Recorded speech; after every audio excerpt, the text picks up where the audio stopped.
एक व्यक्ति कह रहा है कि तुम प्रेमानंद की बराबरी नहीं कर सकते, बिल्कुल नहीं कर सकते। हमारे अंदर इतनी नीचता नहीं आ सकती है भाई। हम एक जन्म क्या, हम 7 जन्म में प्रेमानंद और मुरारी और रामदेव की बराबरी नहीं कर सकते, क्योंकि हमारे इतने बुरे दिन नहीं आए हैं कि हमारी बुद्धि इतनी भ्रष्ट हो जाए, हम इतनी नीच मानसिकता से युक्त हो जाएं कि श्री ठाकुर जी को भोग लगाने के लिए रजस्वला को अनुमति दे दें। तुम कौन होते हो जी अनुमति देने वाले? तुम धर्मशास्त्रों के विरुद्ध जाकर उन्हीं धर्मशास्त्र स्वरूप भगवान का तिरस्कार करते हो और स्वयं को भक्त बताते हो, स्वयं को संत बताते हो, स्वयं को भगवत प्राप्त बताते हो। ग्रहण की जो मर्यादा है उसका पालन करने का आदेश भगवान देते हैं शास्त्रानुसार, और तुम उसी भगवत आज्ञा का निषेध करते हो। और तुम्हारा विरोध करने पर हमें कहा जाता है कि तुम नाम अपराध कर रहे हो, संत अपराध कर रहे हो। मैं संत की निंदा नहीं करता, मैं इन नालायकों की निंदा करता हूं जिन्हें तुम संत मान बैठे हो। सारे के सारे नालायक दंडनीय हैं, जिन्हें तुम संत मानते हो वो सब संत नहीं हैं। संत के वेश को धारण करने वाले सारे पैसे के गुलाम हैं। ये धर्म जगत की वेश्याएं हैं, जिनको जितना पैसा मिलता है उतना वो काम करता है। इनके हृदय में धर्म का ध विद्यमान नहीं है, इनके हृदय में ज्ञान का ज्ञ विद्यमान नहीं है, इनके हृदय में भक्ति का भ विद्यमान नहीं है। नामापराध हमें सिखाते हो। शास्त्रों में जो 10 विध नामापराध वर्णित हैं, वहां पर यह भी वर्णित किया गया है कि भगवान विष्णु भगवान शिव में भेद मत देखो, अन्यथा वह भी एक नामापराध है। शास्त्रीय मर्यादा के विधि निषेध का अतिक्रमण मत करो, वो भी एक नामापराध है। वो तुम्हें नहीं दिखता है? भगवान के नाम के भरोसे रहने वाला व्यक्ति यदि भगवान के नाम की आड़ में शास्त्रीय कर्तव्य का विरोध करता है तो वह व्यक्ति भी नामापराध का दोषी होता है, भागी होता है। यह चिंतन नहीं बन पाता तुम लोगों का। एक शब्द सीख लिया है नामापराध। यहां तो ऐसे ऐसे निर्लज्ज वैष्णव हैं और ऐसे ऐसे निर्लज्ज शैव हैं, भगवान विष्णु दिख जाए, शालग्राम दिख जाए या उधर नर्मदेश्वर दिख जाए तो नेत्र बंद कर लेते हैं।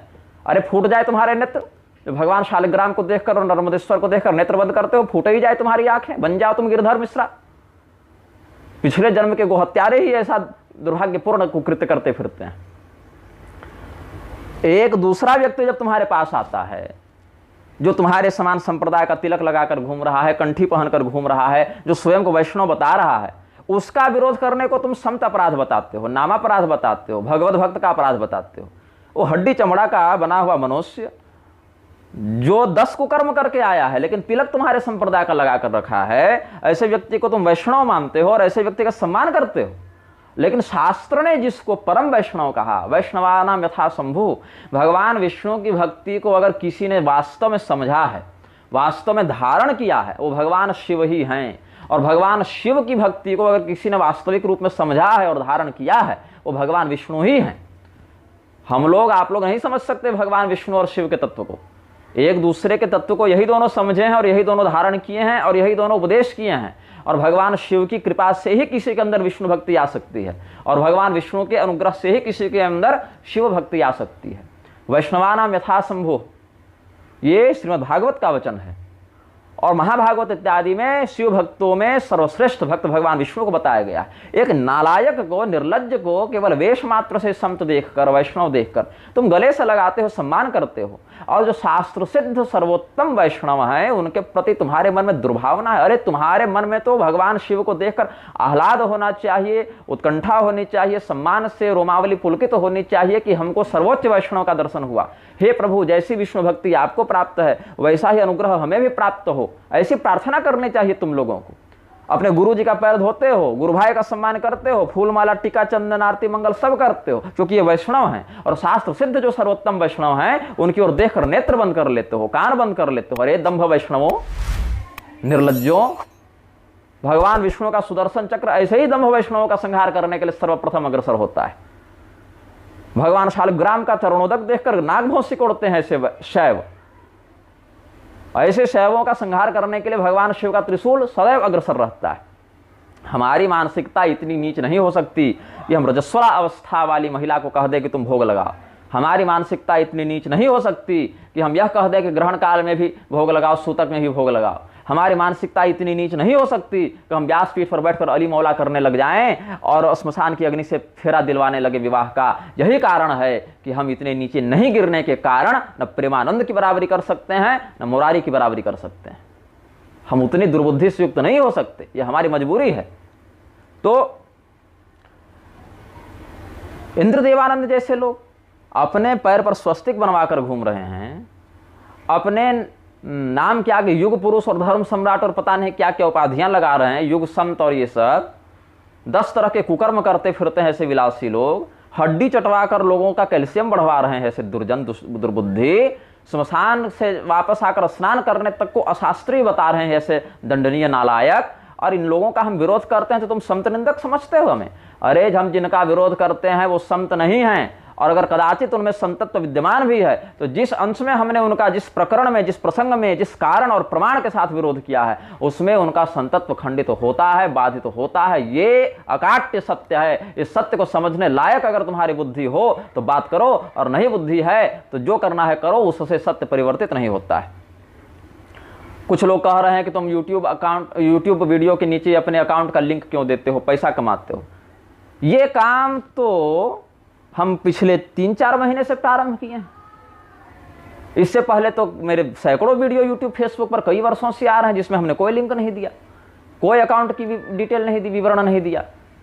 लोग फोन कर करके, मैसेज कर करके परेशान कर दिए कि हम आपको कुछ देना चाहते हैं, कुछ सेवा करना चाहते हैं, तब हमने डालना शुरू किया। वो भी लिखा कि अगर किसी को कुछ देने की इच्छा हो तो दे सकता है। जितने बड़े बड़े मठों में एनजीओ बनाकर 80 जी के तहत डोनेशन जा रहा है, जितना कालाधन मठों के माध्यम से व्हाइट हो रहा है, जितने स्थानों पर घोटालेबाजी का पैसा पचाया जा रहा है, उधर तुम्हारा ध्यान नहीं जाता। अलग अलग सेवा संस्थानों के नाम पर बड़े बड़े टीवी स्क्रीन के नीचे जो अकाउंट नंबर फ्लैश हो रहा है वहां ध्यान नहीं जाता है तुम्हारा। धर्म के विरुद्ध व्याख्यान करते हुए, शास्त्रीयता का प्रसारण करते हुए, सनातन धर्म का उपहास करते हुए ये लोग अपने अकाउंट का लिंक डालते हैं, तब तुमको नहीं दिख रहा है। हमने अपने YouTube चैनल के नीचे अकाउंट का लिंक दे दिया तो तुम्हारे गुर्दे में खुजली होने लग गई। हमने थोड़े कहा कि तुम ये रकम दो या तुम इतना ही दो, जिसको देना है देगा, नहीं देना है नहीं देगा, और जो दे भी रहा है उसका कार्य अक्षरशः धर्म सम्मत कार्य में लग रहा है, उस कार्य को अधार्मिक कृत्य में नहीं लगाया जा रहा है। कोई यह भी नहीं कह सकता है कि हमने इतना पैसा देकर ये वीडियो बनवाया है या इन्होंने इतना पैसा लेकर ये वीडियो मिटाया है। उस पैसे का मैं क्या करूंगा ये भी हम तय करेंगे। ये नहीं कि तुमने पैसा दिया तो तुम्हारे कहने पर वीडियो बना रहे हैं या तुम्हारे कहने पर वीडियो हटा रहे हैं, और जिसको जितना देना है उतना देता है, नहीं देना है नहीं देता है। इसीलिए हमने पेड सब्सक्रिप्शन भी रखा अपने चैनल पर, तो कभी ये नहीं किया कि केवल पेड सब्सक्राइबर के लिए कोई वीडियो बनाई जाए।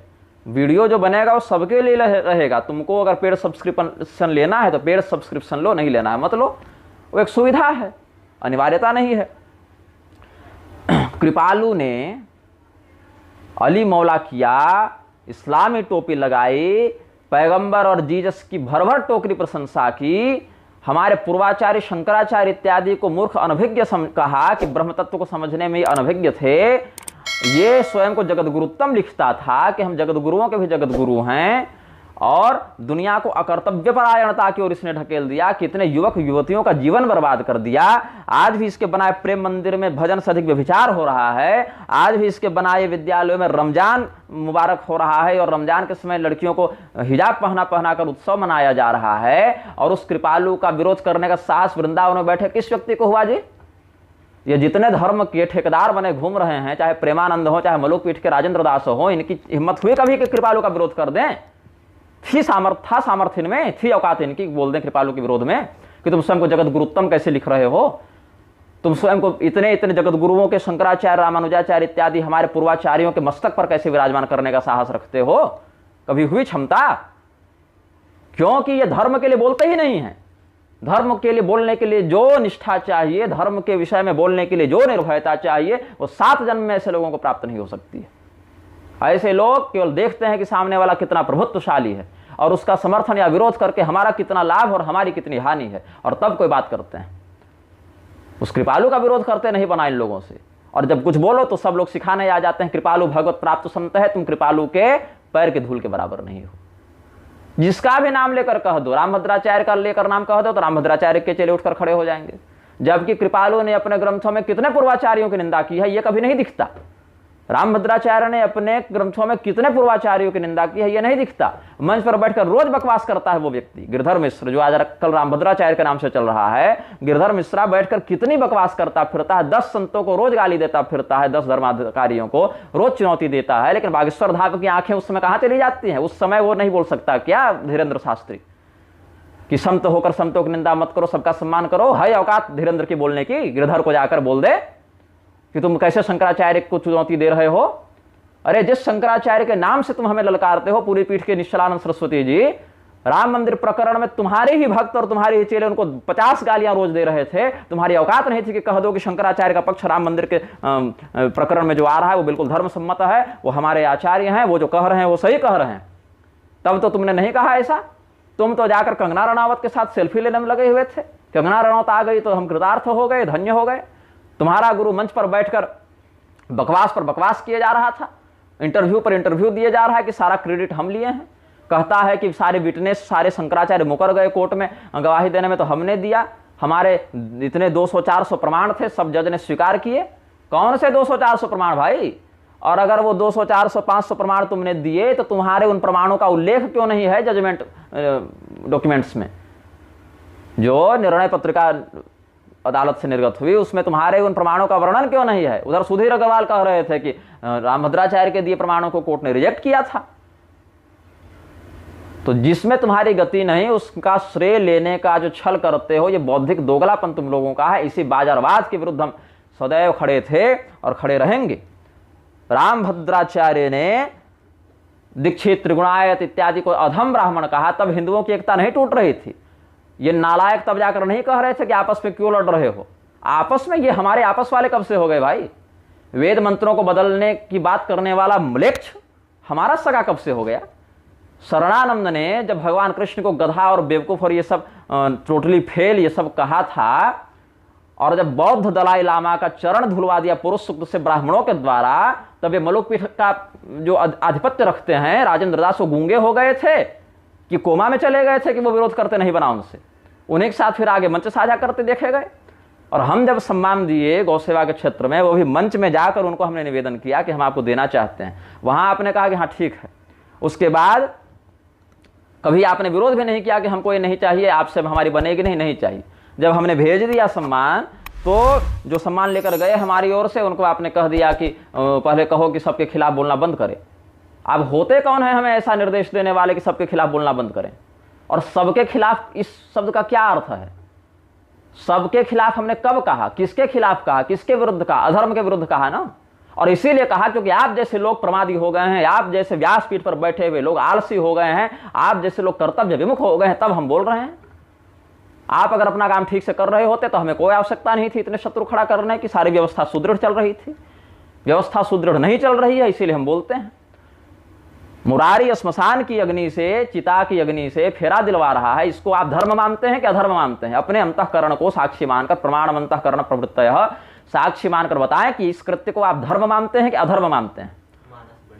मानस गणिका के नाम से चला है ना एक कार्यक्रम, किन्नरों के बीच, गणिकाओं के बीच जो कथा कर रहा है मुरारी, स्वयं अनधिकारी होकर भी कर रहा है। राम कथा सुनने में सभी अधिकारी हैं, चलो ठीक है, लेकिन उनके मध्य जाकर उस कृत्य का प्रोत्साहन करने की भावना से, उस कृत्य को वर्णीय दिखाने की भावना से जो पाखंड फैलाया जा रहा है इसके द्वारा, तो मुरारी के व्यासपीठ पर बैठने को आप उचित मानते हैं कि अनुचित मानते हैं? व्यासपीठ पर बैठने का अधिकारी कौन है इस विषय में आप जानते हैं, या मैं आपको सिखाऊं कि क्या होता है व्यासपीठ का अधिकारित्व? अगर नहीं जानते हैं तो मैंने बहुत से वक्तव्य इसमें दिए हैं, सुन लीजिए और कुछ ज्ञान प्राप्त कर लीजिए। और अगर पहले से जानते हैं तो बताइए कि मुरारी व्यासपीठ पर बैठने का अधिकार रखता है कि नहीं रखता है? चिता की अग्नि से विवाह संस्कार संपादित कराना धर्म है कि अधर्म है, पाखंड है, क्या है? अगर वो अधर्म है, पाखंड है, तो आपने उसका विरोध क्यों नहीं किया? मंच से आपने उस कृत्य का विरोध किया लेकिन नाम नहीं लिया, क्योंकि नाम लेने से टारगेट बन जाता है व्यक्ति। नाम क्यों नहीं लिया? क्योंकि हम संत की निंदा नहीं करते। ऐसा नालायक, ऐसा निर्लज्ज जो संस्कार विकृत करने के लिए तैयार हो गया है, वह वैदिक विवाह संस्कार जिसमें प्रजापति को साक्षी मानकर 2 कुलों को संयुक्त किया जाता है, जिसके बाद लोक परलोक में स्थित पितर जो है उस पर पिंडदान आदि का भाग स्वीकार करने लग जाते हैं आगे होने वाले वंश से, पूरा खानदान उसका चौपट हो रहा है। तो ऐसा व्यक्ति जो अधर्म का प्रश्रय जाता है वो आपके लिए समत है कि असमत है? अगर वो समत है तो हमारे अंदर क्या कांटे लगे हैं? जो अशास्त्रीय कार्य करने के बाद भी आपके लिए समत बन गया, तो हमने तो शास्त्रीय कार्य किया नहीं ऐसा कुछ, तो हमारे अंदर क्यों संतत्व नहीं दिखता आप लोगों को? और अगर उसको आप संत नहीं मानते हैं तो उसके विरोध से आपको क्या समस्या हो रही है कि सबका विरोध करना बंद कर दें? पहले ऐसा कहो। हम अधर्म का विरोध करने के लिए आचार्य पीठ पर विद्यमान है। आप लोगों के समान गलबहियां और चापलूसी करना हमारे संस्कार में नहीं है। आप लोग जो चापलूसी करते आ रहे हैं एक दूसरे की, कमरे में अलग बात, मंच पर अलग बात, मिलने पर अलग बात, ये दोगलापन हमसे नहीं होगा। अच्छा लगे अच्छी बात, बुरा लगे और अच्छी बात, बुरी लगेगी बात शायद किसी समय चिंतन करेंगे तो सुधार करेंगे, इसीलिए बोलता हूं। उधर प्रभुपाद जिसने वैष्णव भक्ति योग के नाम पर इस्लाम और ईसाईयत की इतनी प्रशंसा की, जो और जिसके अनुयायी ईसा मसीह को भगवान कृष्ण का स्वरूप बताते फिर रहे हैं। शास्त्र में हरिहर अभेद सिद्ध है, शास्त्र में भगवान विष्णु का भगवान शिव का अभेद सिद्ध है, भगवान शिव का भगवान राम का अभेद सिद्ध है, लेकिन उन वाक्यों को ये नालायक अप्रमाण बताएंगे और स्वयं से कल्पना करके प्रभुपाद ने ईसा मसीह को भगवान कृष्ण के साथ साम्य बता दिया। और उस प्रभुपाद की आप व्यासपीठ से प्रशंसा करते हैं, लज्जा नहीं आती आपको?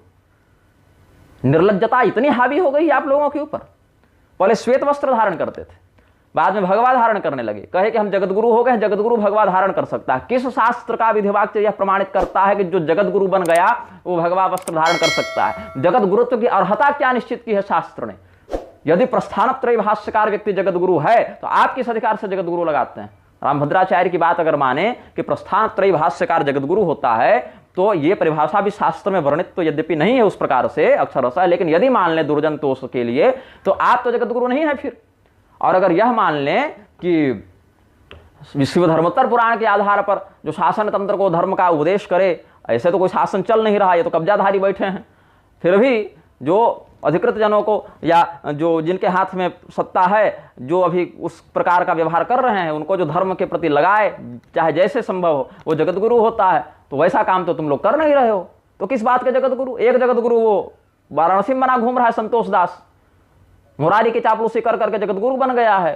वो कोई साई माछी सुनने में आया हो वो भी जगतगुरु बन गई, कोई विदेशन ये भी जगतगुरु बन गया। लेकिन ये निर्लज तब मठ से बाहर नहीं निकला जब मठ के ही सामने भगवान के मंदिर तोड़े जा रहे थे सरकार के द्वारा, तब ये नालायक नहीं निकला बाहर।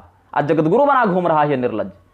तमाम तरह के धर्माधिकारियों के चेले या अधर्माधिकारियों के कहें तो चेले जो कुकर्म करते हैं, व्यभिचार करते हैं, डकैती करते हैं, अपहरण करते हैं, एक्सटॉर्शन करते हैं, ये सारे कुकर्मों को पॉलिटिकल इंटरफेरेंस से ढकता है और पीड़ितों पर अत्याचार करने वाला संतोष दास आज जगतगुरु बन गया है मुरारी के अनुग्रह से, और तुम लोगों ने इसको मान्यता दे रखी है। गुंडों के साथ उठते बैठते और स्वयं को साधु कहते हो, संत कहते हो।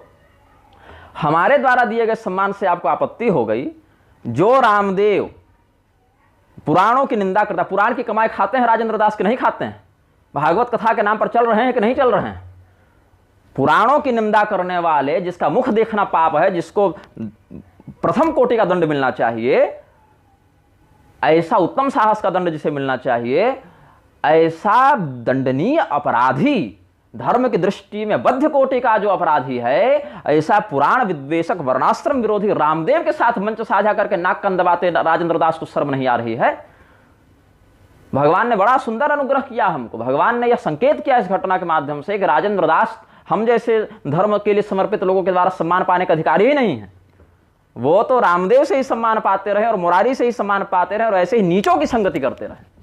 हम जैसे लोग इनका सम्मान कर ही नहीं सकते, हम जैसे लोगों के द्वारा इस सम्मान के पात्र ही नहीं है। जिस व्यक्ति ने सन्यासी और सन्यासिनी बनाने की वैकेंसी निकाल डाली हो, जो व्यक्ति पुराणों को भर भर टोकरी गाली देता हो, स्वयं को कर्मणा ब्राह्मण घोषित करके घूम रहा है, ऐसे नालायक के साथ मंच साझा करते, गलबहियां करते हुए, ऐसे नालायक को प्रश्रय देते हुए, ऐसे नालायक के सामने शरणागत होते हुए, मुरारी के सामने दंडवत करते हुए राजेंद्र दास को शर्म नहीं आ रही है? ऐसे नालायक के सामने हाथ जोड़ते हुए उनको संत दिख जा रहा है अंदर में कि इन्हें मुरारी के अंदर भगवान है, संत है वो। अगर वेश मात्र से संत मानते हो तो हमारे वेश में क्या बुराई है? वेश मात्र से अगर इनका संतत्व सिद्ध हो जा रहा है, इसीलिए आप लोग शरणागत हो जाते हैं, तो हमारे वेश में क्या बुराई है? और अगर लक्षण से संत का परीक्षण होता है तो हम देखते हैं आप लोग का संतत्व कितने पानी में है। आइए लक्षण पर चर्चा करें। फिर लक्षण पर कौन कितने संतत्व में है, इस पर हम चिंतन करते हैं। यहां पर तो शास्त्रीय परंपरा को बदलने का कुचक्र किया जा रहा है। इन लोग के मुंह से विरोध छोड़ो, खांसी तक नहीं निकलती ऐसे प्रसंगों में। मणिकर्णिका घाट पर 5-10 साल पहले जो श्मशान होली के नाम से बकवास किया जा रहा है, जिसको वाराणसी की परंपरा बताया जा रहा है, जो शास्त्र सिद्ध परंपरा है, शास्त्र सिद्ध मंदिर है, उनको तोड़े जा रहे हैं और नई नई मनमानियों को परंपरा के नाम पर स्थापित किए जा रहे हैं। जो शाश्वमेध की आरती को अब सुन रहे हैं कि मणिकर्णिका पर स्थानांतरित करने वाले हैं ये लोग। जो शास्त्रीय परंपरा है शवदाह की, उसके स्थान पर विद्युत शवदाह ला रहे हैं कि प्रदूषण रुकेगा। प्रदूषण रोकना है तो पर्यावरण को बढ़ाओ भाई, वन को बढ़ाओ, वन को संरक्षित करो, नदियों को साफ रखो, नदियों में प्रदूषण करना बंद करो। नदी में पुष्प डालने पर, हड्डी डालने पर नदी प्रदूषित हो रही है नालायकों के लिए, और फैक्ट्रियों से नदी प्रदूषित नहीं हो रही है। वहां पर टूरिस्ट को बढ़ावा देने के लिए अड्डेबाजी और नशेबाजी का अड्डा बना दिया है गंगा घाट को इन लोगों ने। तीर्थों पर कब्जा करके मंदिरों को इन्होंने व्यभिचार का अड्डा बना दिया है। नशेबाजी और व्यभिचार में पूरी काशी को गिरफ्त कर रखा है इन लोगों ने। काशी को घोषित मदिरालय और वेश्यालय बना रखा है इन लोगों ने। शास्त्र सिद्ध पौराणिक तंत्रोक्त देवालयों का मर्दन कर रहे हैं ये लोग, और नाम है कि ये राम राज्य है, अमृत काल है। और तब ऐसे कथित संतों की और धर्म तत्व वरिष्ठों की और भगवत प्राप्तों की जवान नहीं हिलती है। चाहे राजेंद्र दास हो, चाहे मुरारी हो, चाहे प्रेमानंद हो, बस पैसा आ जाए, मठ में डोनेशन मिल जाए। अब नेताओं के प्रचारक के रूप में तुम लोग संत बने थे कि तुम लोग धर्म की रक्षा करने के लिए बने थे, कि विरक्ति को धारण करने के लिए बने थे, कि भगवान की सेवा करने के लिए बने थे? भगवान की सेवा करने के लिए संत का वेश धारण किया था कि इस पार्टी को वोट दो, उस पार्टी को मत दो, ये सब करने के लिए बने थे? तुम्हारे कहने पर एक पार्टी को व्यक्ति ने वोट दे दिया, उस व्यक्ति ने मंदिर तोड़ दिया, उस व्यक्ति ने गौ हत्यारी कंपनियों से चंदा लिया। दोषी कौन? तुम कहो ना कि हम नेताओं के चापलूस हैं, नेताओं के चमचे हैं, नेताओं के चाटुकार हैं, हमारे लिए सबसे बड़ा धर्म है नेताजी के तलवे चाटना। बोलो ना, क्यों कर तो वही रहे हो। तो सत्य बोलने से भय कैसा तुम्हें भाई? रामभद्राचार्य ने जब उत्तरकांड को नकली कहा तो मुरारी राजेंद्र दास जानते थे कि नहीं जानते थे कि उत्तरकांड प्रामाणिक है, प्रक्षिप्त है? जब गोपी वस्त्रापहार की बात पर उन्होंने कहा कि अप्रामाणिक है, इसमें यह अर्थ नहीं, तो राजेंद्र दास जानते थे कि नहीं जानते थे कि वो कथा वास्तविक है कि गलत है? जब कहा वेद मंत्रों को बदलने का समय आ गया है, तो राजेंद्र दास जानते थे कि नहीं जानते थे कि वेद मंत्रों को नहीं बदला जा सकता, ये अपौरुषेय अपरिवर्तनीय होते हैं? तब क्यों विरोध नहीं किया? क्या वेद मंत्रों की बात बदलने की बात करने वाला व्यक्ति, क्या धर्मशास्त्रों को अप्रामाणिक और प्रक्षिप्त बोलने वाला व्यक्ति संत होता है? अगर वही संत होता है तो धर्मशास्त्रों के अनुरूप चलने वाला क्या होता है? गुंडा होता है, डकैत होता है। तब राजेंद्र दास ने विरोध क्यों नहीं किया था? गले मिलते रहे, सार्वभौम वैष्णव जगत गुरु बना दिया। हम जगत गुरु, तुम सार्वभौम वैष्णव जगत गुरु, दोनों की रोजी रोटी चलती रहे। ये गिरोह चल रहा है संतों के नाम से, ये बहुत बड़ा पाखंडी गिरोह है इन लोगों का। इसमें पढ़े लिखे लोग भी हैं, इसमें अनपढ़ लोग भी हैं, इसमें जो धर्म को जानते हैं वो भी हैं और जो नहीं जानते हैं वो भी हैं। जो नहीं जानते हैं उनके ऊपर नेताओं का वरदहस्त है और उनके प्रभुत्व के नीचे ये धर्मज्ञ, कथित धर्मज्ञ लोग दबे हुए हैं, जानबूझकर चुप रहते हैं। ये तो और अधिक दंड के पात्र हैं, और अधिक गर्हित और निंदनीय कृत्य है इन लोगों का। कुल धर्म का नाश करने के लिए जो सरकार, जो लोकतंत्र पूरा तैयार हो गया है, अंतरजातीय विवाह करोगे तो इतना डोनेशन सरकार देगी, इतना प्रोत्साहन राशि देगी। वर्णाश्रम का विरोध करके वर्ण संकरता का प्रसारण करने वाले जो नीति निर्धारक बन गए हैं, उनके विरुद्ध बोलने की औकात है तुम्हारी? तुम्हारा सामर्थ्य है ऐसे लोगों के विरुद्ध बोलने का? यहां शास्त्र आदेश देते हैं कि वर्ण संकरता से समाज को बचाने के लिए शस्त्र धारण करके प्रयत्न पूर्वक उसका निग्रह करना चाहिए। यह धर्मादेश है, और यह नहीं हो पा रहा है तुमसे, तो वाणी मात्र से कम करो उसका विरोध। यहां तो उल्टा हो रहा है। हम किसी का विरोध नहीं करते भाई, चाहे वो धर्म करे चाहे वो अधर्म करे, हम सबका सम्मान करते हैं। बस निग्रहाचार्य का सम्मान नहीं कर सकते क्योंकि वो पोल खोल देता है। तब क्या कह देंगे कि निग्रहाचार्य केवल भगवान है, या फिर निग्रह करने का काम केवल भगवान का है, वही करे तो बढ़िया है, क्योंकि भगवान इतनी पोल खोलने तुरंत आएंगे नहीं, वो वैल्यू ही नहीं देते इन लोगों को, उनको मतलब ही नहीं है। उसके लिए यमराज को बैठा रखा है उन्होंने चमड़ी छीलने के लिए इन लोगों की। भगवान के तिलक, भगवान की माला, भगवान के नाम की आड़ में ये सब जो अधर्म हो रहा है, ये नाम अपराध नहीं है, ये संत का अपराध नहीं है। ये शास्त्रोक्त जो परिभाषा है, मत्स्य पुराण में, गरुड़ पुराण में, ब्रह्मांड पुराण इत्यादि में जो संत की, साधु की परिभाषा है, क्या लक्षणों पर वो घटित हो रहा है इन लोगों के लिए। हमें कमेंट में लोग कहते हैं कि तुम हिंदू एकता तोड़ रहे हो, आपस में लड़ रहे हो। आपस में हम नहीं लड़ रहे, मेरा स्पष्ट पक्ष है, धर्म और अधर्म दो ही। धर्म के पक्ष में शास्त्रोचित वर्णाश्रम व्यवस्था को मानने वाले सनातनी हिंदू आते हैं, और अधर्म के पक्ष में मुसलमान, ईसाई, बौद्ध, जैन, शास्त्रों की अवहेलना करने वाले हिंदू, पार्टीवादी हिंदू, नेताओं के चापलूस हिंदू, ये सब आते हैं एक पक्ष में। वो हमारा सगा नहीं है, हमारा सगा केवल धर्मशास्त्र के अनुसार चलने वाला व्यक्ति है।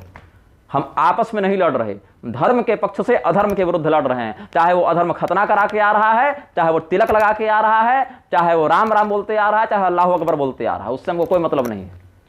अगर उसके हृदय में सनातन धर्म के शास्त्र सम्मत विधि से निष्ठा नहीं है, अवसरवादी हिंदू हमारा सगा नहीं होता है। जिन नालायकों को 2014 से पहले स्वयं को हिंदू बोलने में शर्म आती थी, नेताओं के बाद जिनका हिंदू तो जगह है, वो भी नेताओं के अनुशासन के अनुसार चलते हुए जगह है, वो कब से हमारे सगे हो गए। पुरी के शंकराचार्य जी ने एक बयान दिया था अभी कि 1 लाख हिंदुओं को तो मैं काटूंगा। ऐसे हिंदू बद्ध हैं, कल की भगवान जब आएंगे ना तो ऐसे ही हिंदुओं का वध करेंगे वो सबसे पहले। ये सब केवल राजनीति से प्रेरित होकर रिलीजन लिखने के लिए फार्म में हिंदू हैं, ये सब वास्तव में हिंदू है ही नहीं। ये सब तो नास्तिक हैं जो हिंदू के रूप में प्रवेश कर गए हैं, घुसपैठियां हैं ये सब। लोग कहते हैं तुम प्रसिद्धि पाने के लिए सब कहते हो, एक दूसरे की निंदा मत करो। ये सारे संत कथित एक दूसरे की निंदा करते रहते हैं। तुम कभी कमरे में जाकर इनकी बातें सुनो, मैं सामने बोल देता हूं, ये सब कमरे में। रामानंद संप्रदाय के यहां पर चले जाओ, लगभग साधु महात्मा रामानुज वालों की निंदा करते दिख जाएंगे। रामानुज वालों के यहां चला जाओ, रामानंद की निंदा करते दिख जाएंगे। इन दोनों के यहां चले जाओ, स्मार्तों की और शंकराचार्यों की निंदा करते दिख जाएंगे। शंकराचार्यों के यहां चले जाओ, इधर वालों की निंदा करते दिख जाएंगे, एक दूसरे की पीठ की निंदा करते दिख जाएंगे, सार्वजनिक रूप से बयान देते दिख जाते हैं, कमेंट करते दिख जाते हैं इनके अनुयायी और ये सब। लेकिन गाली हमको पड़ेगी क्योंकि हम नाम लेकर बोल देते हैं, इनकी पोल खोल देते हैं। सारे लोग एक दूसरे की निंदा करने में लगे हैं, लिखित रूप से ग्रंथ लिख लिख कर इन लोगों ने एक दूसरे की निंदा की है। एक दूसरे को नीचा दिखाने के लिए कोई कसर नहीं छोड़ा इन लोगों ने। और उसमें उद्देश्य ये नहीं कि हम संप्रदायुक्त सिद्धांत की स्थापना करें, उद्देश्य केवल एक दूसरे की भर्त्सना करना और नीचा दिखाना ही रहा इन लोगों का, अधिकांश लोगों का। जो शास्त्र सम्मत शास्त्रार्थ परंपरा से किए हैं उनकी बात मैं नहीं करता, वो तो मर्यादा ही है, वो तो करना है, वो तो कर्तव्य है आचार्य का। लेकिन कमरे में एक दूसरे को, व्हाट्सएप पर एक दूसरे को, फोन पर एक दूसरे को भर्त्सना करते रहना और मंच पर गले मिलते रहना, ये बहुत बड़ा षड्यंत्र है, ये गिरोह है इन लोगों का। गोविंदानंद को अभी नहीं दिख रहा है कि प्रज्ञानानंद का अभिषेक कर दिया गया है द्वारिका पीठ और ज्योतिष पीठ के शंकराचार्य के रूप में, तब गोविंदानंद सरस्वती को नहीं दिख रहा है। प्रज्ञानानंद का जो अभिषेक हुआ, प्रज्ञानानंद क्या पढ़ा है, क्या जानता है, किस संन्यास धर्म के आधार पर वो अधिकृत हुआ शंकराचार्य बनने के लिए। एनजीओ बना बना के 10-10 शंकराचार्य एक एक पीठ में घूम रहे हैं, इनका विरोध करते बना कभी इन कथित संतों से। विधवा विवाह का अगर हम आज समर्थन कर दें तो हमारे इतने चेले बन जाएंगे कि मत कहो। ये सब के सब जितने गुरु हैं ना, सब हमसे मिलने के लिए तरसेंगे और हमारे मंच पर आने के लिए तरसेंगे। 90% हिंदू फुल पैंट पहन के खड़े खड़े मूतेगा, विधवा विवाह का समर्थन करेगा क्योंकि यौन तृप्ति दिखाने के लिए उसको कोई एक सरल मार्ग चाहिए। रजस्वला के हाथों भोजन का समर्थन करेगा क्योंकि संयम रहेगा नहीं जीवन में। व्यभिचार को प्रोत्साहन देगा और गाली मुसलमान को देगा और स्वयं सारा वही काम करेगा जो मुसलमान कर रहा है। हम मुसलमान और ईसाई का विरोध नहीं करते, हम अधर्म का विरोध करते हैं। उसमें चाहे मुसलमान हो, चाहे बौद्ध हो, चाहे ईसाई हो, चाहे जैन हो, चाहे ओशो हो, चाहे आर्य समाज हो, चाहे ब्रह्मा कुमारी हो, चाहे करौली सरकार हो, चाहे और जितने तरह के पाखंडी हैं ये सब हो, चाहे शास्त्र के विरुद्ध जाने वाले मनमोजी हिंदू हो। मेरे लिए एक पक्ष स्पष्ट है अधर्म, और दूसरा पक्ष श्रुति स्मृति पुराण आगम सम्मत धर्म। इसके अतिरिक्त हम उसकी ब्रांडिंग देख देख कर, नाम लेकर विरोध नहीं करते। बागेश्वर धाम वाला धीरेन्द्र शास्त्री मुसलमान का विरोध कर रहा है क्या? शेख के साथ बैठा हुआ नहीं था वो? शेख के साथ उसका उठना बैठना नहीं है। विदेश क्यों जाते रहते हैं ये लोग? किसकी संगति करने जाते रहते हैं? क्या एजेंटी चल रही है वहां अपने मालिकों की, इन लोगों की? भाई बारंबार विदेश जाकर वहां से क्या ये सब प्राप्त करते रहते हैं? हम तो नहीं गए ना, लेकिन ये लोग तो आते जाते रहते हैं। और क्या करने जाते हैं तुम देखने भी नहीं गए हो। और अगर कोई विरोध कर दे तो तुरंत माफी भी मांग लेते हैं कि हम किसी का दिल नहीं दुखाना चाहते, हम मुसलमानों का भी दिल नहीं दुखाना चाहते। और घर वापसी का नाटक करके ये लोग वही म्लेच्छों को हिंदू धर्म में सम्मिलित कर रहे हैं और हमारी बहु बेटियों के लिए एक नया संकट खड़ा कर रहे हैं। और स्वयं दिखाते हो कि हम अपने घर के महिलाओं को सुरक्षित कर रहे हैं। अगर घर के महिलाओं को सुरक्षित करना है तो उनको वर्णाश्रमोचित व्यवस्था के अंतर्गत नारी धर्म की शिक्षा दो। वो करते नहीं बनेगा तुमसे, वो तुमसे नहीं करते बनेगा। सरकार के विरुद्ध बोलने का साहस नहीं है कि सनातन धर्म के अनुसार कन्यादान की जब यह अवस्था है तो तुम कैसे हमारा विरोध करते हो? तब बुरा नहीं लगता है सनातन धर्मावलंबियों को? तब माफी नहीं मांगते हो, क्षमा नहीं मांगते हो? अनिरुद्धाचार्य ने कुछ दिन पूर्व एक बयान दिया था बागेश्वर धाम के विषय में पूछे जाने पर किसी साक्षात्कार में कि वो तो कचड़ा है। अनिरुद्धाचार्य ने ही बयान दिया था। आज वही अनिरुद्ध घूमता फिर रहा है धीरेन्द्र के आगे पीछे, और उसी का फोटो साथ में अटैच करके लोग कह रहे हैं कि हीरो हीरोइन के फोटो को तो बहुत लाइक करते हो, हमें कितने लोग लाइक करते हैं। ये सब नाटकबाजी चल रही है सोशल मीडिया पर। क्या है कि पैसा सबसे बड़ा देवता है इन लोगों के लिए। जिसके पास पैसा है वो चाहे कितना भी बड़ा कुकर्मी हो, वो सबसे सही व्यक्ति होता है।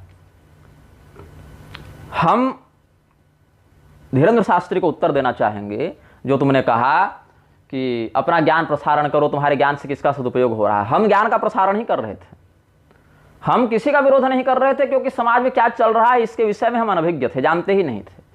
तो भागवत, महापुराण, वाल्मीकि रामायण, रामचरितमानस इत्यादि दिव्य ग्रंथों में जो शास्त्रीय बातें हैं हम उनका प्रसारण कर रहे थे। लेकिन तुम्हारे जैसे नालायक और तुम्हारे गुरु जैसे नालायकों ने जो प्रपंच फैलाना प्रारंभ किया था, उत्तरकांड नकली है, और सीता त्याग प्रक्षिप्त है, शंभुक वध प्रक्षिप्त है, ये नकली वो नकली है, तो तुम्हारे चक्कर में हम क्या करें?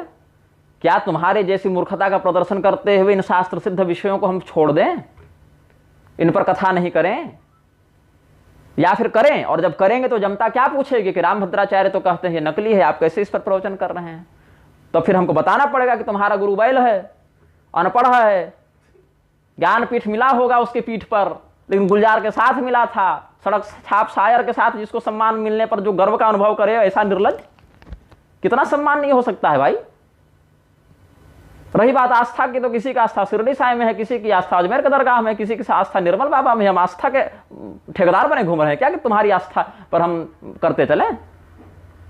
हम धर्मशास्त्रों के प्रति आस्थावान हैं और धर्मशास्त्रों के अनुसार चलने के लिए प्रतिबद्ध हैं, चलवाने के लिए कर्तव्यबद्ध हैं, वो हम कर रहे हैं। तुम हमारे बीच में आ रहे हो, हम तुम्हारे बीच में नहीं आ रहे। हम तो मूल परंपरा पर चल रहे हैं, और उस मूल परंपरा में ये गलत, इसको बदल दो, इसको तोड़ दो, इसको जोड़ दो करने वाले तुम लोग जैसे नालायक हो।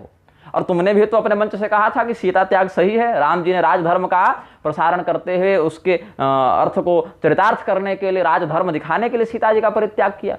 तो तुम अपने गिरधर मिश्रा को, गुरु को जाकर नहीं समझा सके कि तुम जो कहते हो सीता त्याग प्रक्षिप्त है वो नकली बात है? सच्ची बात तो है कि सीता त्याग भगवान ने राजधर्म के निष्ठापूर्वक निर्वहन के लिए किया था।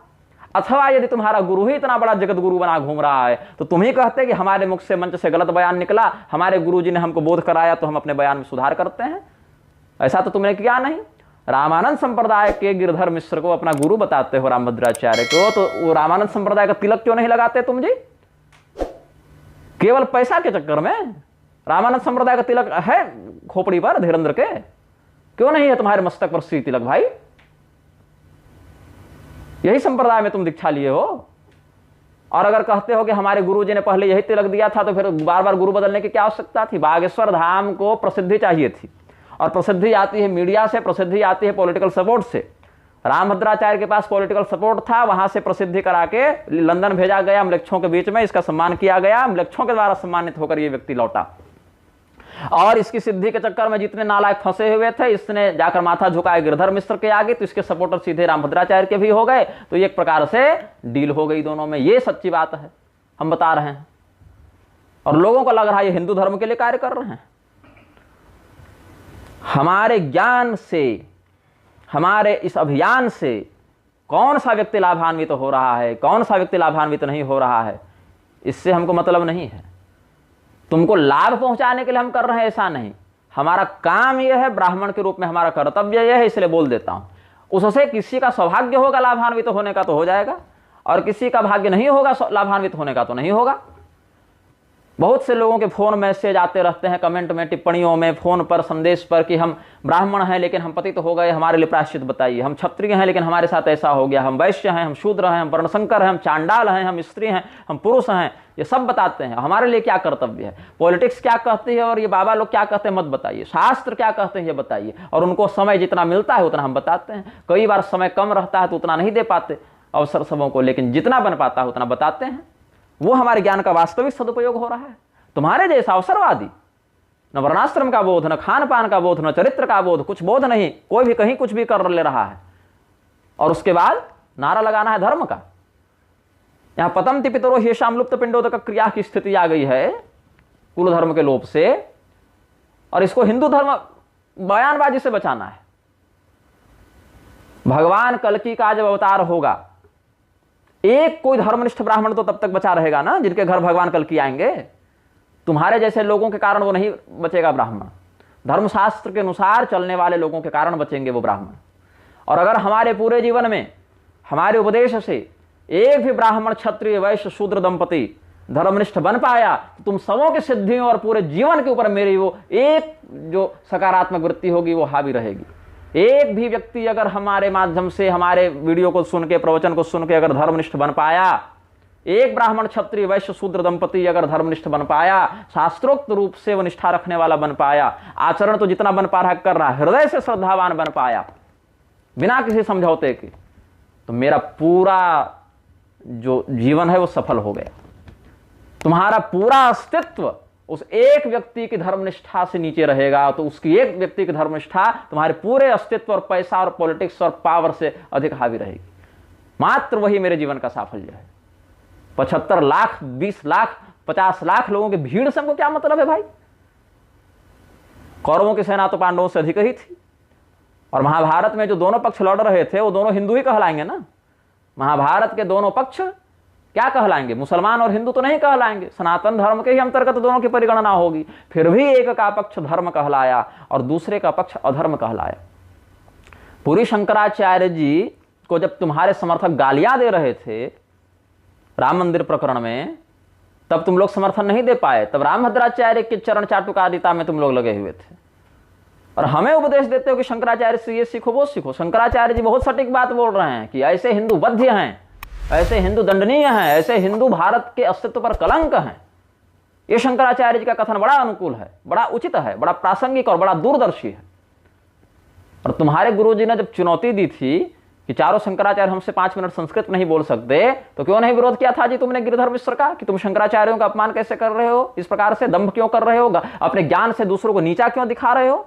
तब नहीं तुम्हारे खोपड़ी में ये बात आई, तुम्हारे चेलों की खोपड़ी में ये बात नहीं आई थी कि एक संत होकर दूसरे की निंदा कैसे कर रहे हो, कैसे अपने ज्ञान से दूसरे को नीचा दिखा रहे हो, दूसरे का खंडन करके स्वयं का मंडन नहीं करना चाहिए। ये उपदेश हमारे ऊपर तुम लागू कर रहे हो।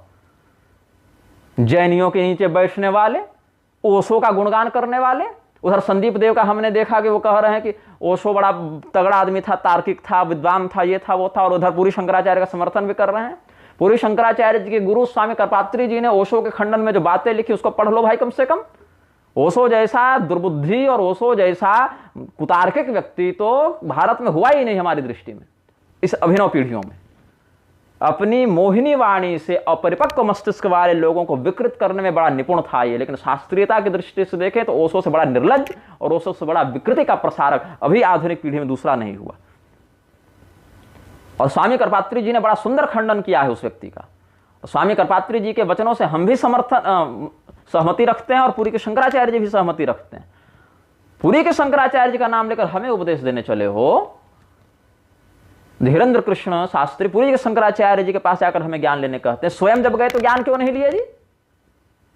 ओशो नालायक था, उसकी व्यासपीठ से व्याख्या कर रहे हो। इधर राजेंद्र दास प्रभुपाद की प्रशंसा कर रहे हैं व्यासपीठ से।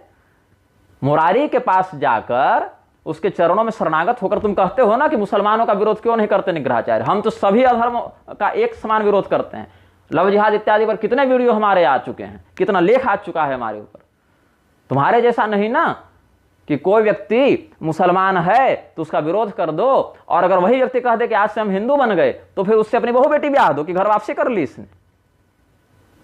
ये वर्ण संकरता का प्रसारक है। और उधर कुछ और नालायक लोग अभी क्या किए हैं, देवल स्मृति का बहाना लेकर आए हैं कि देवल स्मृति में घर वापसी की शास्त्रीय पद्धति है और उसके नाम पर मुसलमानों की घर वापसी करा रहे हैं। मुसलमान हो, ईसाई हो, बौद्ध हो, जैन हो, किसी की घर वापसी नहीं हो सकती। देवल स्मृति का इतना ही कहना है मात्र। जो लोग देवल स्मृति के नाम पर बकवास कर रहे हैं वो भी याद रखें कि देवल स्मृति का मात्र इतना ही कहना है कि अगर किसी व्यक्ति को बलपूर्वक उठाकर ले गया हो, कोई व्यक्ति स्त्री पुरुष को मृक्षु उठाकर ले गए हो, बलपूर्वक उसके साथ बलात्कार हो गया हो, गौमांस खिला दिया हो या धर्म परिवर्तन का प्रयास किया गया हो और उस व्यक्ति में धर्मनिष्ठा बची हो, तो अपने ही जीवन के अंतर्गत अधिकतम 20 वर्षों के अंतर्गत वो आए और ब्राह्मण हो, क्षत्रिय हो, वैश्य हो, शूद्र हो और स्त्री हो तो इस व्यवस्था के अंतर्गत प्रायश्चित करे। गर्भवती स्त्री हो गई हो मृक्षों के द्वारा बलात्कार किए जाने पर तो उसकी शुद्धि ऐसे होती है और उससे उत्पन्न होने वाली संतान सनातनी नहीं कहलाती है, वो भी म्लेच्छ ही कहलाती है। ये नहीं कि 4 पीढ़ी पहले हम हिंदू थे तो आज हम हिंदू बन गए, जनेऊ टांग के ब्राह्मण और क्षत्रिय बन गए, ऐसा नहीं होता है। वो व्यक्ति जो स्वयं अपहृत हुआ हो वो वापस आ सकता है, वो भी अधिकतम 20 वर्षों तक। ये नहीं कि 4 पीढ़ी के बाद आएगा। ये देवल स्मृति का मत है और शास्त्रीय विधान को जाने बिना बकवास करते रहते हैं ये लोग। वर्ण संकरता, कुल धर्म का नाश, कितना जघन्य है। गौतम मुनि का वचन है, व्यभिचारात् कुलम नश्येत कुलनाशात् कुलांगना नश्यन्ति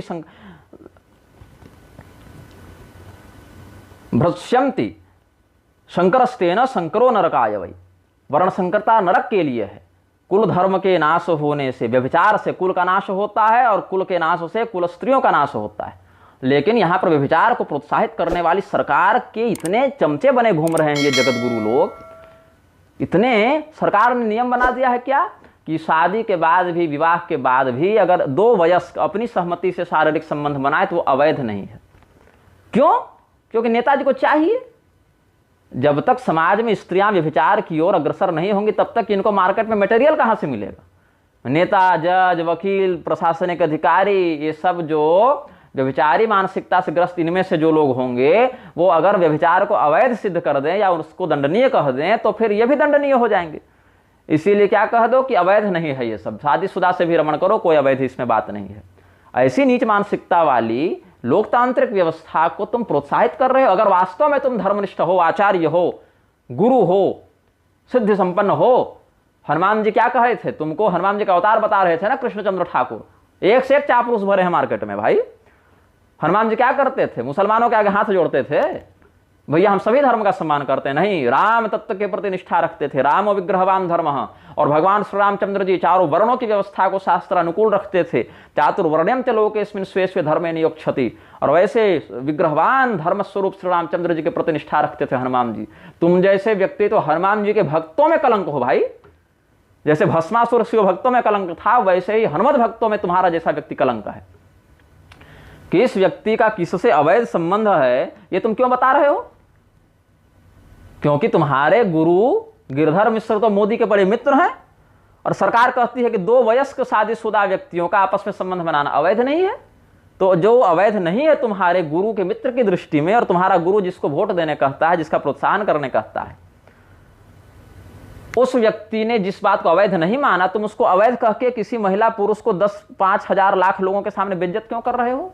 और अगर यह मानते हो कि ऐसा करना गलत है, ऐसा करना शास्त्र विरुद्ध है, ऐसा करना अधर्म है, तो वही धर्मशास्त्र तो मुसलमानों से संगति करने भी मना करते हैं, वर्णाश्रम व्यवस्था का समर्थन करने कहते हैं। वो तो तुमसे होता नहीं है, अवसरवादिता केवल। और जितने ये सब मठों में जो 10-10 लुगाइयां रखी हैं तुमने कहा जैसा, इनकी पोल क्यों नहीं खोलते हो? क्या तुम ब्लैकमेलिंग कर रहे हो इन लोगों की कि हमें इतना पैसा दो, इतना पावर दो, इतना सपोर्ट दो, पॉलिटिकल इतना सपोर्ट दो हमको, नहीं तो तुम्हारी पोल खोल देंगे।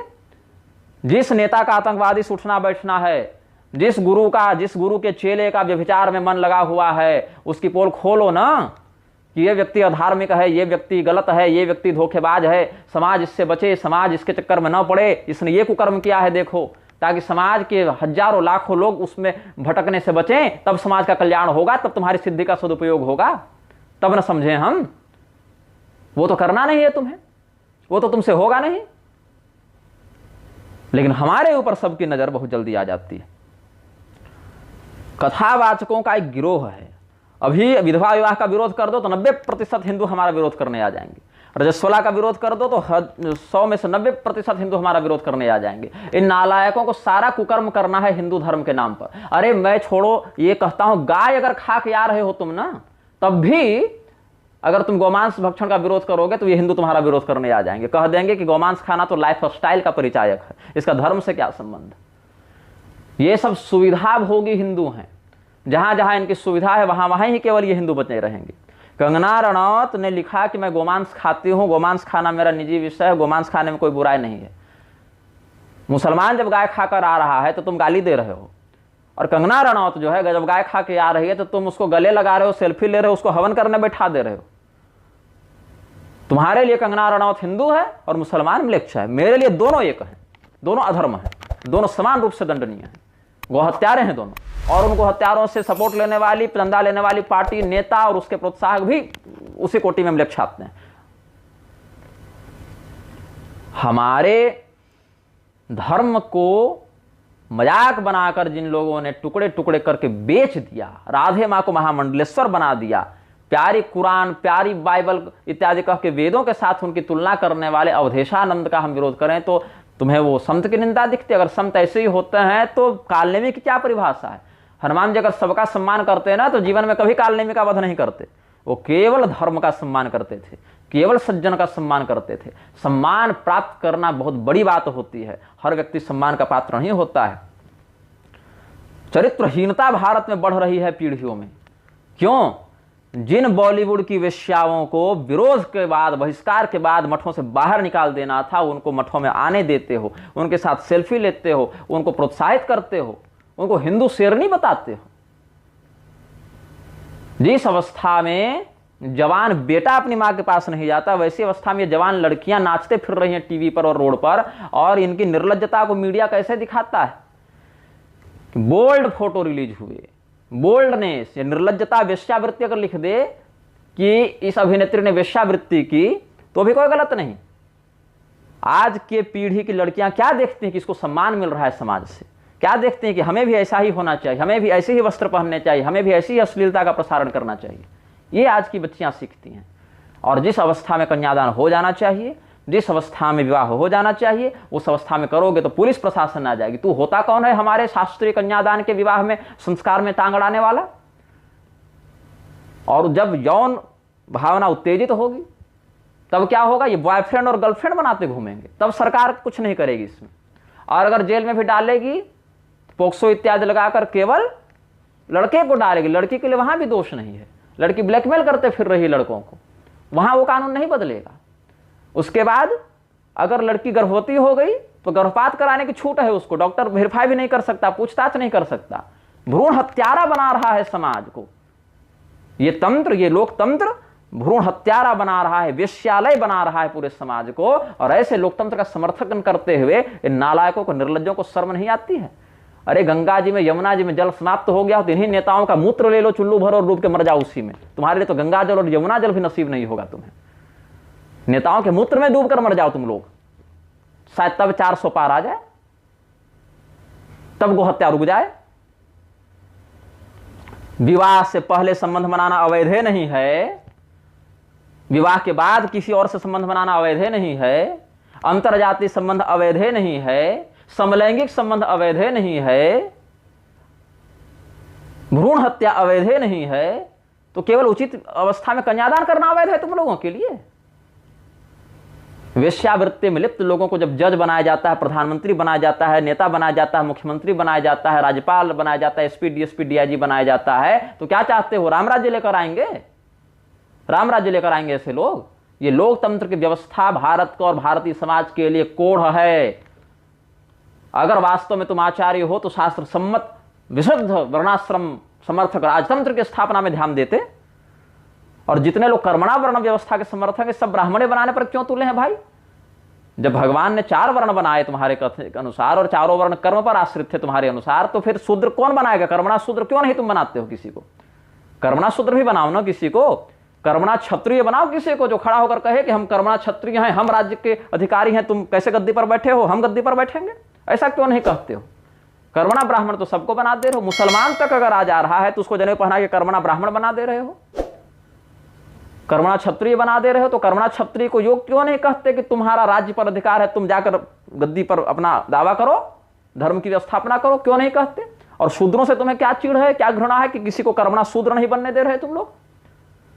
और जब चारों वर्ण कर्म पर थे तो जन्मना जाए थे शूद्र का कहां से राग लापते हो तुम लोग कि शूद्र जन्म से होता है? क्योंकि चारों वर्ण थे न कर्म से भाई, तो शूद्र भी कर्म से होता कि मनुष्य पैदा होता है और अमुक अमुक कर्म से अमुक अमुक वर्ण को धारण करता है। तो जन्मना जाए थे शूद्र फिर कहां से आया कि शूद्र जन्म से होता है?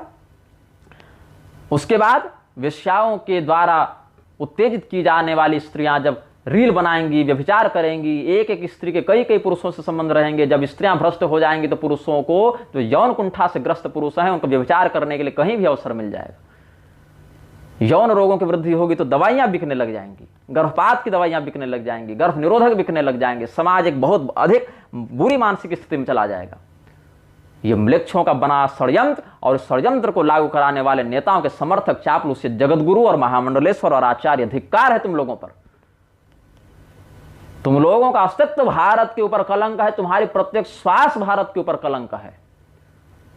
तुम उन आचार्यों के संप्रदाय में कलंक हो जिन आचार्यों ने सनातन धर्म के वर्णाश्रम व्यवस्था की शुद्धि के लिए अपना पूरा जीवन संघर्ष कर दिया, संघर्ष में समर्पित कर दिया। दहेज, यहां पर दहेज प्रताड़ना का आरोप लगा के कितने झूठे केस पुरुषों पर चलाए जा रहे हैं, जबकि वास्तविकता यह है सास से अधिक, ननद से अधिक दहेज कोई नहीं मांगता है। यह वास्तविकता है कि महिलाएं ही दहेज को अधिक मांगती हैं। एक सर्वे कर लो अपने रिश्तेदारों में कि पिता और वर के मन में दहेज के लिए कितना लोभ था और उस लोभ में स्त्रियों के द्वारा कितना प्रोत्साहन मिला हुआ था। और जो स्त्रियां अपने ससुराल वालों पर दहेज लेने का आरोप लगाती हैं कि इन्होंने मुझसे दहेज लिया, तुमको इतना ही होश है कि दहेज लेना गलत है कानूनी रूप से, तो दहेज देना भी गलत है। तो जब वो गलत तुमको करने के लिए कह रहा था तो तुमने गलत क्यों नहीं किया? तो जब ये दंड दिया जाता है कि तुमने इससे इतने लाख दहेज क्यों लिए, तो वही दंड उस पर क्यों नहीं लगाया जाता है कि तुमने इतने लाख दहेज क्यों दिए? ये केस करने तुम उस दिन क्यों नहीं आए? क्योंकि कमीशन मिलता है। ये जो जज हैं, वकील हैं, ये जो दलाल हैं ना, ये ऐसी व्यभिचारिणी स्त्रियों का यौन उपभोग भी करते हैं और इनको जो एलुमनी मिलती रहती है उसमें हिस्सेदारी भी इन लोगों की होती है। ये इस न्यायपालिका की, इस कुतंत्र शासन की एक जो काला सत्य है उसको मैं आपको बता रहा हूं। आहार का पता ही नहीं है, ठेला पर चाट चौमिन खाते फिर रहे हैं ये लोग और कमेंट में लिख रहे हैं कि निग्रहाचार्य हिंदू एकता तोड़ रहे हैं। खड़े खड़े मूत रहे हैं, इनको ये होश नहीं है कि लघु शंका के बाद लिंग धोना चाहिए, और ये हमें सिखा रहे हैं कि तुम संतों का अपमान कर रहे हो और संतों की निंदा कर रहे हो। शिखा सूत्र विहीन लोग हमें सिखाने आ रहे हैं कि तुमको संतों से कैसे बात करनी चाहिए।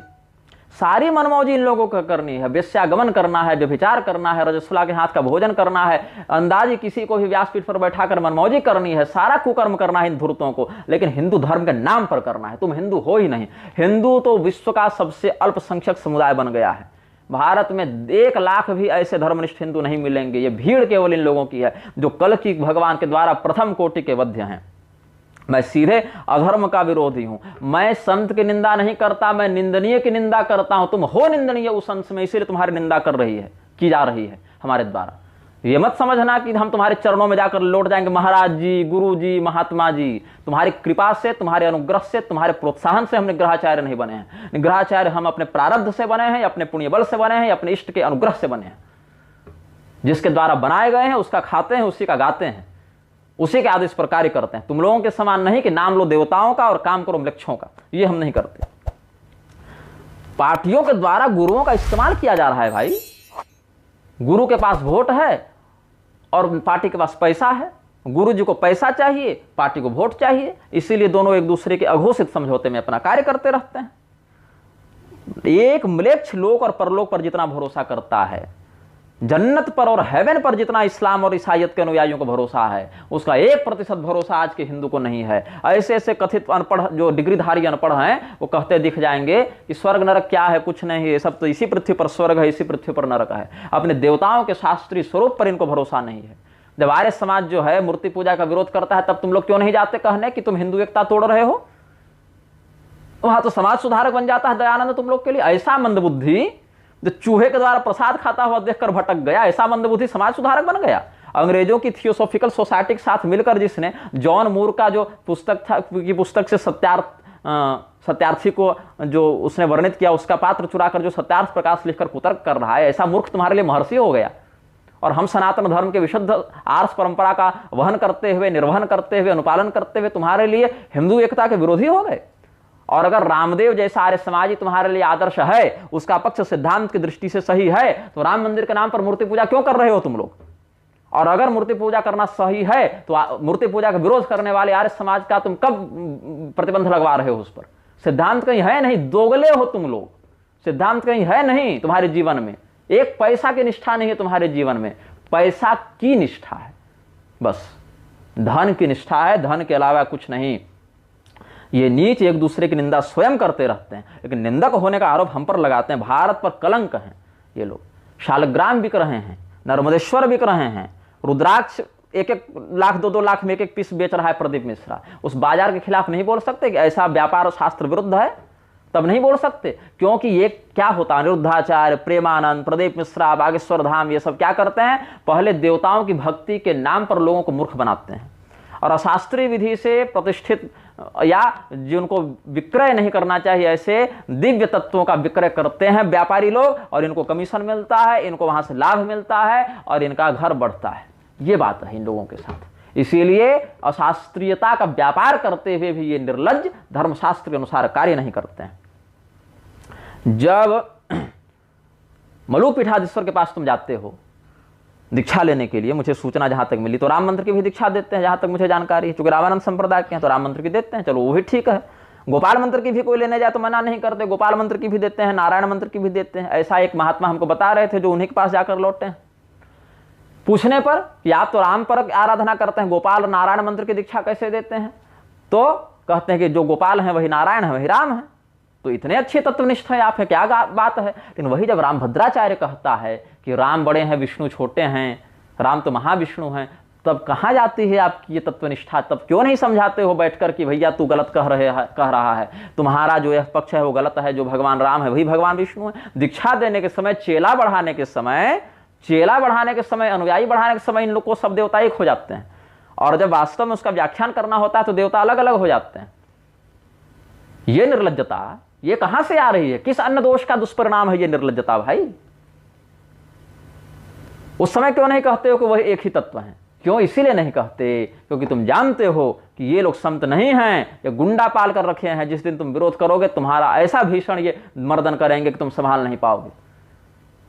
परलोक पर विश्वास ही नहीं है लोगों को कि हमारा आराध्य भी हमारी रक्षित सती थे विश्वास और गुप्तत्व वर्णम तथा जो शरणागति के तीसरे और चौथे लक्षण हैं, ये विश्वास ही नहीं इनको अपने इष्ट पर। और अगर मर भी जाओगे तो कम से कम राम तत्व का आश्रय लेने से मुक्त होगे, यह विश्वास तो हो। नहीं मुक्त होंगे तो योग भ्रष्ट बनकर दिव्य लोक में जाएंगे, पुनर्जन्म लेकर अगली साधना को आगे बढ़ाएंगे, वह तो विश्वास हो। मुसलमान जितना जन्नत पर भरोसा करता है उतना तो तुम्हें स्वर्ग नरक पर भरोसा नहीं रह गया। अगर भरोसा होता कर्म प्रारब्ध पर, पुनर्जन्म पर, तब वर्णाश्रम का तुम निष्ठापूर्वक पालन करते, लेकिन वह बात भी नहीं है। ये दुर्भाग्य है। यहां पर भगवान विष्णु और भगवान राम में जो संबंध है वो जानते हैं कि नहीं जानते हैं ये लोग? अगर जानते हैं तो उस संबंध का विरोध करने वाले, अशास्त्रीयता का प्रसारण करने वाले व्यक्ति को ये वैष्णव क्यों बना रहे हैं? जब स्वयं को दिखाना होता है तो चतुर्थ संप्रदाय में स्वयं को वैष्णव दिखाते हैं ये लोग। उसके बाद कहना है कि नहीं राम जी बड़े हैं, कृष्ण छोटे हैं, विष्णु छोटे हैं, इस प्रकार भेद भी दिखाना है। और अब तो ये दुर्भाग्य हो गया कि राम जी में भी हमारे वाले राम जी सही हैं। हमने मान लिया कि राम जी सीता त्याग नहीं किए, राम जी शंभुक वध नहीं किए, जो शंभुक वध किए, जो सीता त्याग किए वो राम जी दूसरे थे। अब ये नीचता बढ़ गई है। और वो राम जी जैन थे, भगवदाचार्य लिख गया है ना कि सीता त्याग करने वाले राम जी जैन थे, वो तो भगवान ही नहीं थे। कोई राम जी को जैन बता रहा है, कोई राम जी को इमाम हिंद बता रहा है, और ऐसे लोगों को अपना आदर्श और मित्र बताने वाले दुर्बुद्धि वैष्णव जगतगुरु बने घूम रहे हैं। संसार की सबसे घृणित गाली हो गई अब जगतगुरु। कोई भी कुत्ता बिल्ली गधा घोड़ा अपने नाम के आगे जगतगुरु लगा के घूम रहा है। यह औकात है तुम लोगों की। कल्पांते भगवान आस्ते एक जगतगुरु पर निष्ठा रखनी नहीं है। निग्रह करने के लिए भगवान आएंगे और जगतगुरु बनने के लिए तुम और तुम्हारे चेले घूमते फिरेंगे। जगतगुरु बन गए तो सफेद से भगवा आ गए, और चेला जो जगतगुरु नहीं बना है वो भी भगवा लगाए घूम रहा है। अरे तुम लोग दलाल हो, वेश्या हो, जगतगुरु बनाने वाली वेश्याएं हो तुम लोग। और हमारा मस्तक भी उन वेश्याओं के सामने नहीं झुकता। हमारी शब्दावली यही रहती है, क्योंकि इसी शब्दावली के तुम लोग योग्य हो। नामापराध सिखाने चले हैं। भगवान महादेव जो परम वैष्णव है उनके प्रति देखकर इनको घृणा होती है आजकल के दंभ वैष्णवों को। ये सब हमें धर्मशास्त्र का उपदेश देने आए हैं। भगवान महादेव का तिरस्कार करके दक्ष प्रजापति यज्ञ कर रहे थे, महाभागवत में प्रमाण है। दधीची जी ने समझाया तो दक्ष प्रजापति ने कहा कि भगवान विष्णु हमारी रक्षा करने के लिए शिव जी से युद्ध करेंगे। तो दधीची जी हंसते हुए कहते हैं कि भगवान विष्णु अव्यय परमात्मा है, तुम्हारे जैसे मूर्ख नहीं है कि तुम्हारे चक्कर में शिव जी से युद्ध करने जाएंगे, और कितनी बढ़िया तुम्हारी रक्षा करेंगे सो हम देखेंगे ना। तो दक्ष का हाल सभी जानते हैं। भगवान विष्णु की निंदा करने के कारण शिव भक्त, जो शिव भक्त था वह सुदक्षिण भी बच नहीं सका। शिव जी की ही कृपा से उसको मिली थी ना शक्ति, अभिचारिक शक्ति, लेकिन भगवान विष्णु से द्रोह करने के कारण उसका भी रक्षण भगवान शिव ने नहीं किया। और भगवान शिव की निंदा करने के कारण विष्णु भक्त दक्ष भी बच नहीं गए। यह शास्त्रीय इतिहास रहा है। देवताओं की निंदा करने वाले, पूर्वाचार्यों की निंदा करने वाले तुम लोग हिंदू एकता बढ़ा रहे हो, और हम धर्मशास्त्रों के अनुसार चलकर तुम्हें सतर्क करें, तुम्हारे अधर्म के विरुद्ध समाज को सद्बुद्धि प्रदान करने का उपक्रम करें, तो हम संत निंदक हो गए, हमें सबके खिलाफ बोलना बंद कर देना चाहिए। ये तुम कहने आ जाते हो हमें। राम मंदिर के प्रकरण में जितने लोग वहां गए थे प्लास्टिक की कुर्सी पर बैठने के लिए, नेताजी की चापलूसी करने के लिए, ये सब पार्टी के प्रचारक हैं, गुलाम हैं, ये सब कोई संत नहीं है। मेरे हृदय में किसी व्यक्ति को संत के रूप में स्वीकार करने का भाव दृढ़ नहीं हो पाता ऐसे लक्षणों को देखकर। कौन सी पार्टी को कितना वोट मिल जाए, अपना मठ तुम लोग अपने नेताओं को फोन करके नहीं छुड़ा पा रहे हो। तुम्हारा नेता तुम्हारे मठ के कागजात क्लियर करके नहीं दे रहा है, तुम्हारी वो औकात है उसकी नजर में। तुम हमें सिखाने चले हो कि धर्म की रक्षा हमें कैसे करनी है, क्या करनी है। यहां तो यह हाल हो गया है कि गुरुओं का मर्डर कर करके महंत बन जा रहे हैं लोग। ये राजू दास और अनमोल और ये सब हमको सिखाने चले, ये गुंडे, ये अनपढ़ हमें सिखाएंगे कि धर्म की कैसे रक्षा की जाती है और शास्त्रानुकूल कैसे व्यवहार किया जाता है।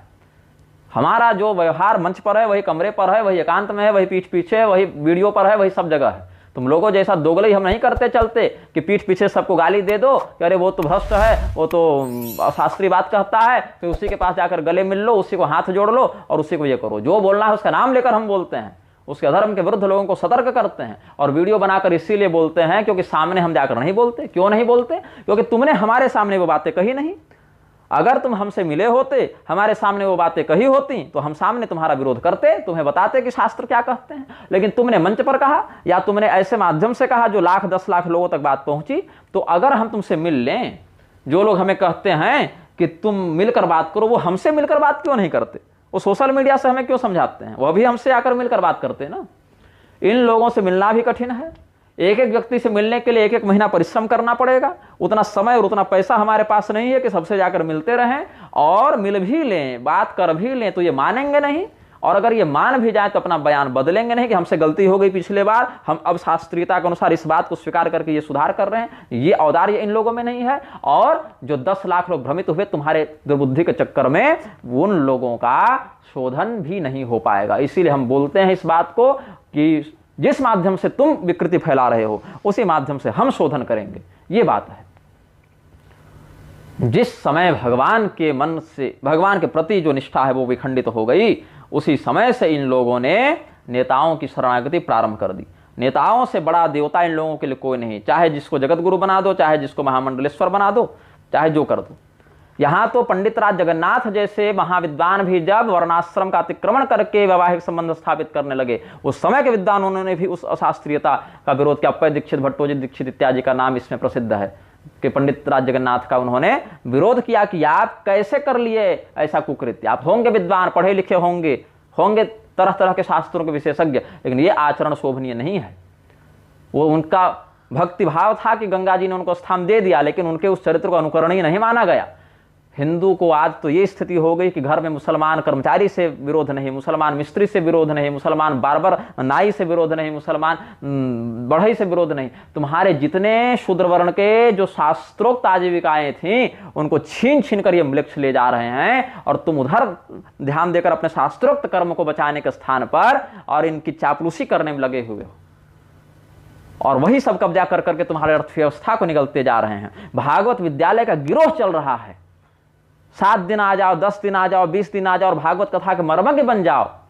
और यही लोग स्त्रियों का हाथ पकड़ पकड़ के उनको मंच पर बैठा रहे हैं और व्यभिचार भी फैला रहे हैं, चरित्रहीनता भी फैला रहे हैं। शास्त्र का स जो नहीं पढ़े, धर्म का ध जो नहीं जानते, ऐसे परम आसक्त, परम स्त्रैण स्वभाव वाले ये नर्तक और ये सब भाटचारण इत्यादि जो हैं, जो किसी दरबार में कवि के समान राजा की प्रशंसा करके उपहार प्राप्त करते थे पहले, ऐसी मानसिकता के लोग बैठकर